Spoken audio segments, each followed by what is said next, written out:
Hello বন্ধুরা, good morning. কেমন আছো তোমরা? তো আমি তো ভালো আছি, তোমরাও নিশ্চয়ই ভালো আছো। তো ভালো তো থাকতেই হবে। তো চলো আজকে সকালের ভিডিওটা এখান থেকেই শুরু করছি।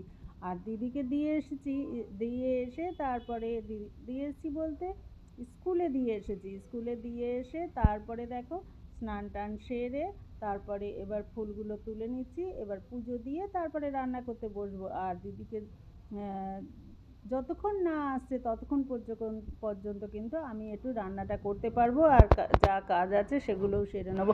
আর প্রথমেই আগে ফুলটা তুলে নিচ্ছি কেন, তারপরে বেশি বেলা হলে কখন দেখবো আমি ঘরে কাজে ব্যস্ত আছি, কেউ না কেউ বাড়ির আশেপাশে কেউ তুলে নিয়ে চলে যাবে।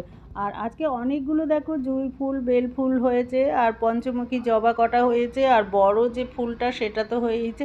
এটা এখনও একটু ফুটতে বাকি আছে, আরও ফুটবে, যত বেলা হবে তত বড় হবে। আর এত সুন্দর যখন ফুলগুলো ফোটে না, তখন কিন্তু আমার ভীষণ খুশি লাগে। আর এই দেখো কালারটা যেরকম সুন্দর, আর বড় হবে, আরও অনেকটা বড় হবে, এখন সবে এতটুকু হয়েছে। তো আর পঞ্চমুখী জবার কালারগুলো তো শুধু তোমরা একটা দেখো, মানে অপূর্ব কালার লাগে, একদম রক্ত জবা যাকে বলে সেই রকমই। তো এই রকম গাছপালা ভালোবাসলে না, যখন ফুল টুলগুলো হয় তখন কিন্তু মনটার মধ্যে খুব ভালো লাগে। দেখো বেল ফুল, জুঁই ফুল তুলেছি, হাতে গন্ধ শুকছি, আবার যে হাতে বুঝি গন্ধটা লেগে রয়েছে। আর সত্যি দিদিকে স্কুলে দিয়ে চলে এলাম সোজা মিষ্টির দোকানে। এখান থেকে ঠাকুরের একটু মিষ্টি নিয়ে তারপরে দেখলাম মাছ আলা, এখান থেকে একটু মাছ নিয়ে। সকাল থেকে তো কাজের শেষ নেই, কাজ করতে করতে হয়রানি। আর এখন দেখো আজকে তাড়াতাড়ি স্নান করে পুজো টুজো দিয়ে নিয়েছি। আর মেন দিদিকে স্কুলে দিয়ে আসার দিন কী হয়, একটু বাইরে বেরোনো হয় সকালে। আর আসার পথে দেখলাম মাছ আলা, অনেকদিন মাছ নেওয়া হচ্ছে। আমরা গরিব মানুষ তো মাছ টাছ সেরকম খেতে পারি না, জানো তো। কিছু কিছু মানুষ আছে, কি রান্না করেছো, তা আমার নাতনিকে জিজ্ঞেস করবে, ও আজকে এই খেয়েছো, তার মানে অথচ নিজেদের বাড়ি কিন্তু রোজ ডাল আলু আলু ভাজা, ডাল আলু ভাতে, বা একদিন রান্না করে 5 দিন খায়, এক সপ্তাহ খায়, সেটাতে কিন্তু অসুবিধা নেই। তো আমি পরিষ্কারই যেদিন যা করি আমি সেটা বলি, দেখাই, তোমরা তো দেখতেই পাও। তো কড়াই গরম হয়ে গেছে, তেলটা দিয়ে নিই। মাছের থালাটা ধরেছিলাম, এবার হাত না ধুয়ে তো তেলটা ধরতে পারবো না, ওই জন্য হাতটা ধুয়ে নিলাম। দিয়ে এক হাতে কতগুলো কাজ করতে হয় তোমরাই বলো। আর পুজো দিতে বসেছি, তাও ভাত বসিয়ে দিয়ে গেছিলাম। ভাতটা ততক্ষণ হতে থাকুক, আমার ততক্ষণ পুজোটা হয়ে যাবে, সেই জন্য। আর পুজো সেরে এসে এবার মাছটা যতটা পারি, হয় পুরো রান্না করলে করতে পারবো, নাহলে ভাজা করতে করতে, মানে দিদি স্কুল ছুটি হতে হতে যতটা রান্না করতে পারবো পারবো। আর বাকিটা আবার এসে বেলায় করবো। আর বেলায়ও না ঠিক থাকে না, কোনোদিন আসতে চেষ্টা করি যে সকালটাতেই সব কিছু করে রেখে যাওয়ার। তেল গরম হয়ে গেছে, এবার মাছগুলো দিয়ে দেবো। আর এই মাথাটা দেখো দিদির জন্য গোটা রেখেছি, দিদি মাছের মাথা খেতে খুব ভালোবাসে। ওকে এই মাথাটা দিয়ে বসিয়ে দিলে ও বুড়ি মানুষের মতন বেশ টুকটুক করে খেতে থাকে। তো চলো এবার মাছগুলো ভেজে নিই।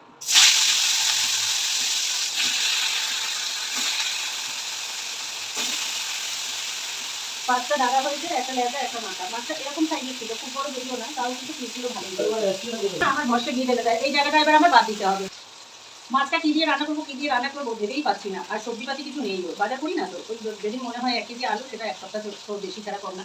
তা ওই জন্য চিন্তা করলাম যে এই গর্ভমোচার দেখো, এটা অলরেডি কিন্তু 3 দিন রান্না করে খাওয়া হয়ে গেছে, এখনো যত সম্ভব আরো 2 দিন চলবে আমার।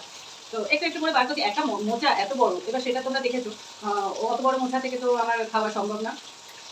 আর এটা ভেতরে যে কলাটা থাকে, ওই কলাগুলো দিয়ে মাছ দিয়ে আলু দিয়ে ঝোল করবো। আলুগুলো এইভাবে লম্বা লম্বা করে কেটে নিয়েছি, এবার এগুলো থেকে মোচার বাদ দিয়ে কলাগুলো নেবো। আর আমার ইচ্ছা ছিল যে কলাগুলো যখন একদম প্রথম দিকে যে কলাগুলো থাকে না বড় বড়, সেইটা দিয়ে মাছের ঝোল খাওয়া। তা মাছ আলাও আসে না, আর আমার বাজারে যাওয়াও হয় না, আমি তো সচরাচর সকালে বাজার যাওয়া তো সম্ভবই না। তো আজকে দিদিকে স্কুল থেকে আসার পথে তো দিয়ে যখন আসছিলাম, তখন দেখলাম পাড়ায় একটা মাছ আলা জ্যান্ত ওরকম নিয়ে আসছিলো, তা নিলাম। তো ওই জন্য এইটা থেকে কলাগুলো বার করে নেবো, নিয়ে মাছ দিয়ে ঝোল করবো। তো চলো এটা কেটে গুছিয়ে নিই, মাছটা ভাজা হতে থাকে। তো দেখো মোচা থেকে কলাগুলো আমি কেটে নিয়েছি, এই যে এইরকম কলাগুলো। আর এই প্রথমে যে কলাগুলো থাকে সেগুলো আরো অনেক বড় বড় থাকে, সেগুলো দিয়ে করলে আরো ভালো হতো। এটা দেখো, তোমরা বুঝতে পারছো কি জানি না, এক একটা এই যে এইরকম, এগুলো একদম কচি কচি। তো এই দেখো মোচা কলা দিয়ে আর আলু দিয়ে ঝোল করবো। মাছগুলো ভাজা হয়ে গেছে, এবার তুলে নেবো। অনেকদিন ভিডিও করতে পারিনি, কেন কিনা খুব অসুবিধা হয়, খুব অসুবিধা হয়। তোমরা তো জানি, যারা বাচ্চা কাচ্চা নিয়ে সংসার করছো তারা ভালো করেই জানো যে একটা বাচ্চার পিছনে কতটা খাটনি থাকে, কতটা তার পিছনে সময় দিতে হয়। খাটনি থেকে হচ্ছে সময়টাও কিন্তু প্রচুর দিতে হয়। তো সেই সব করে তারপর আবার ভিডিও করা, তো বুঝতেই পারছো যে কতটা কাজ ব্যাপার। তার মধ্যে আবার আমার বাইরে কাজ করতে হয়, পার্লারে যেতে হয়। তো তো এখন দেখো দিদি না আসা পর্যন্ত আমি একটু যতটা পারবো খেলে নেবো, তারপরে দিদি আসলে যদি ভাত খেতে চাই তো ভাত দিয়ে দেবো, মাঝখানে একটু ভাত খেয়ে নেবে। আর যদি না খেতে চাই তো যা খাই দেখি, আবার তাকে খেলানো, তাকে খাওয়ানো দাওয়ানো, আবার চান করলে। আর যদি স্নান এখন না করানো হয় না, তবে সেই দুপুরবেলা 2:30-3টে বা 4টেও বেজে যেতে পারে, কোনো ঠিক নেই। একটা দোকানের ব্যাপার, বলা যায় বলো যে কখন আমি সময় পাবো, কখন কাস্টমার থাকবে না, একটু কোনো গ্যারেন্টি নেই। তো ওর জন্য কোনো ঠিক থাকে না। আমি চেষ্টা করি যে সকাল সকাল স্নানটা করে একবারে নিয়ে ওকে রেডি হয়ে বেরোনো। আর প্রয়োজন হলে আজকে ভাবছি যে একেবারে ভাত নিয়ে যাবো পার্লারে, দুপুরে যদি না আসতে হয়তো ভালো, কিন্তু ও বাচ্চা মানুষ তো বেশিক্ষণ এক জায়গায় থাকতে চায় না। যে সকালে আমার সঙ্গে যাবে, তারপরে কিছুক্ষণ পরে বলবে কি 2 ঘন্টা মতন থাকতে পারে না, দিদি বাড়ি চলো, তারপর আবার ওই জন্য দুপুরবেলা বাড়ি যাচ্ছি, রান্নাবাড়ি ছেড়ে দিলে তারপরে আবার ওকে একবার করতে গিয়ে তারপরে আমার সমস্যাটা ওই তখনই হয়ে যায়, জানো। তখন কি হয়, দুপুরে অনেক কাস্টমাররা আসে, বন্ধ রেখে ঘুরে চলে যায়। তো খুব এতটাই সমস্যা হচ্ছে। তা অনেক দোকানের দিক থেকে বিশেষ করে এমনি আমার কোনো সমস্যা নেই, কিন্তু পার্লারের দিক থেকে আমার অনেকটাই ড্যামেজ হয়ে যাচ্ছে। তো কি করবো, কিছু করার নেই, আমি তো আর ছেড়ে চলে যেতে পারবো না। আর দুটো ছেলেকে আমি আগে পর্যন্ত ছেড়ে দিয়ে আসিনি, ছেলেরা আমাকে ছেড়ে চলে যায়, কিন্তু আমি তো কাউকে ছেড়ে দিয়ে আসিনি, ছেড়ে থাকছি না। এবার সব মা তো সমান হয় না, কিছু মা বাচ্চার অত্যাচার সহ্য করতে হবে, তার থেকে বাবা বাচ্চা কাচ্চা ছেড়ে টেড়ে আমি আমি অন্য কথা বলতে যাচ্ছি না, অন্য একটা বিয়ে করে 5 জনের সঙ্গে ঘুরলো ফিরলো ফুর্তি করলো, এইরকমও কিছু মা আছে যে অত বাচ্চা সংসার ওইসব কে সহ্য করতে যাবে। তার থেকে বাবা ফেলে চুড়ে এবার নিজে স্বাধীনভাবে বাঁচো, ফুর্তি করো, আনন্দ করো, ঘোরো বেড়াও, আজ একটা কাল একটা ধরো, কোনো ব্যাপারই না। তো সবার ক্ষেত্রে সেটা সমান হয় না, সবাই সেটা পারেও না। তো আমি পারিনি বলে কি তুমিও পারবে না, সেটা কোনো কথা তো তা না। তো এবার দেখো তেল একটু কমে গেছিলো, আর আমি মাছের তেল ফেলি না, ওইভাবে ওর মধ্যে দিয়ে তরকারি করে নিই। এবার কি দেবো এর মধ্যে, কালো জিরেও দেওয়া যায়, পাঁচফোড়নও দেওয়া যায়, যেহেতু পাতলা ঝোল করবো, আবার সাদা জিরেও দেওয়া যায়। তা আমার পাঁচফোড়নের গন্ধটা না ভালো লাগে, যখনই পাতলা ঝোল টোল করি বিশেষ করে, তখন ওই হয় পাঁচফোড়ন দিই, নয় কালো জিরে দিই। তাই একটু পাঁচফোড়ন দিয়ে দেবো, আর অল্প একটু কালো জিরে দিয়ে দিলাম।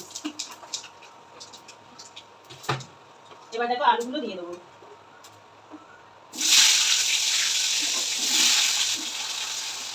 এবার একটু চাপা দিয়ে দিই যাতে তাড়াতাড়ি সিদ্ধ হয়, কারণ আমার এখন রেডি হয়ে বেরোতে হবে। এটা হতে থাকুক।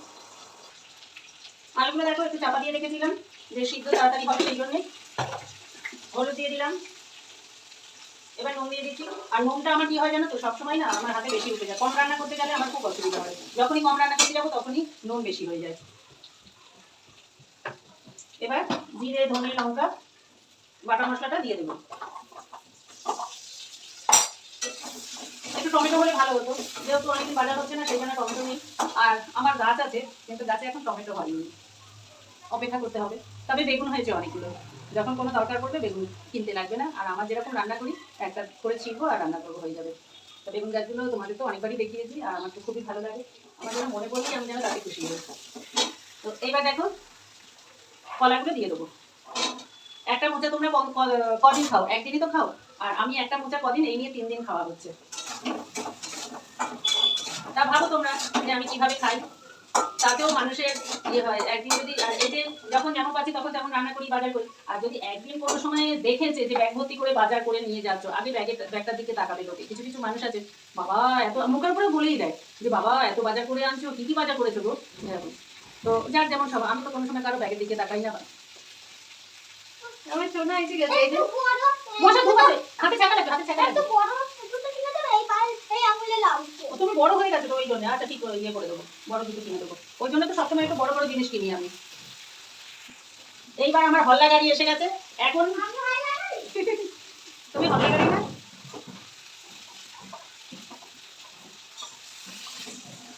ও বাবাকে বলে হল্লা গাড়ি, ওই জন্য ওকে হল্লা গাড়ি বলছি বলে তাই বলছে আমি হল্লা গাড়ি। এবার একটু সামান্য জল দিয়ে দিলাম, একটু কষানো হোক ততক্ষণে। এবার দিদিকে একটু চাপড়ি দিয়ে আসি। চলো দিদি, কি করছো? বাবা টাকা দিয়েছে বাবা, তাই। বাবা টাকা দিয়েছে? ক টাকা দিয়েছে? ক টাকা দিয়েছে? 50। 50, তার মানে কত? 50 মানে 50 রুপিস। তা ঢুকিয়ে দিয়েছো? হ্যাঁ। এইটা বাবা কিনে দিয়েছে বলে। হ্যাঁ বলো। হ্যাঁ পুজো দেওয়া হয়ে গেছে। হ্যাঁ হ্যাঁ। তুমি কি চান করে নেবে না এসে চান করবে? তো তো বন্ধুরা দেখো মাছটাকে তরকারিটা খুব ভালোভাবে দেখো কষিয়ে নিয়েছি। আর এর থেকে বেশি দরকার পড়ে না, জিরে আদা লঙ্কা এগুলো কিন্তু খুব বেশি দরকার পড়ে না। আর এই সময় না দেখবে একটু পাতলা ঝোল টাইপের তরকারি খাবে, তাতে কিন্তু শরীরটাও অনেকটা ভালো থাকবে। আর গরমের সময় যত পেঁয়াজ রসুন একটু অ্যাভয়েড করে চলবে, আর সব সময় হালকা পাতলা খাওয়ার চেষ্টা করবে। আর এই সময় পাটের শাকটা কিন্তু খুব ভালো ঝোল হয়, মানে শরীর ঠান্ডা করে। আর অতিরিক্ত গরমের সময় এইভাবে পাতলা ঝোল খাবে, দেখবে ভালো লাগবে। তো এখন এবার দেখো মাছটা আমি দিয়ে দেবো, খুব ভালোভাবে ফুটে গেছে, আলুগুলোও সিদ্ধ হয়ে গেছে। এইবার মাছটাও খুব ভালোভাবে ফুটলে এবার নামিয়ে নেব। দিয়ে এবার তাড়াতাড়ি করে আমি আবার পার্লারে যাব, ওই জন্যে তাড়াহুড়ো করছি তো।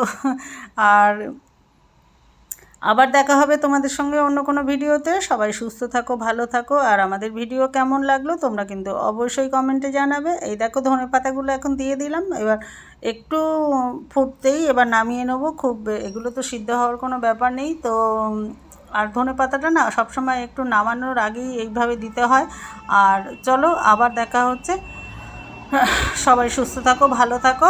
এবার টাটা, বাই বাই। আর তোমাদের কেমন লাগলো তোমরা কমেন্টে জানিয়ে দিও, লাইক শেয়ার সাবস্ক্রাইব করে পাশে থেকো। আর মাছগুলো কেমন লাগছে দেখতে আর ঝোলটা কেমন হয়েছে সেটা কিন্তু অবশ্যই কমেন্টে জানিও। আর আবার দেখা হবে।